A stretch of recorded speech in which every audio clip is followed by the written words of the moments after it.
4 days before Super Tuesday, and the Republican frontrunner, former President Trump, spending the day in a South Florida federal courtroom while a hearing in Georgia determines the path forward for Trump's case in that state. In Florida, the judge hearing arguments on proposed trial dates in the case involving Trump's handling of classified documents. Special counsel Jack Smith is pushing for a July 8th trial date, but Trump's lawyers want the trial pushed back until after the election. Before we even get to the question of a trial, the thing I'm most interested in today is whether Judge Cannon sets a trial date at all. Separate and different cases. In Georgia, where Trump is accused of trying to overturn the state's 2020 election results, the judge is considering a move to have the district attorney removed from the case. There are several legal issues to sort through.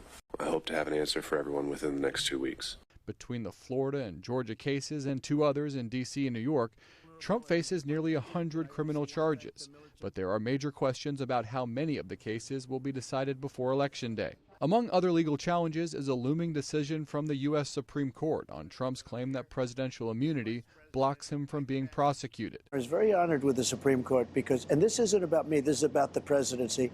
They have to do the immunity thing because if you don't, a president will not be able to be a president. Trump's critics, including his Republican rival Nikki Haley, worry that if Trump wins in November, he could end prosecutions. I think all of the cases should be dealt with before November. We need to know what's going to happen before the presidency happens. But polls show the majority of Republicans would support Trump even if he's convicted.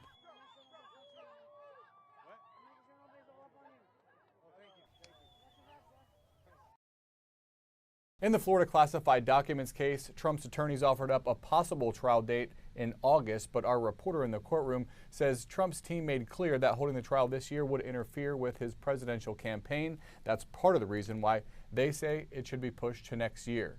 Drew Petrimo, NBC News, Washington.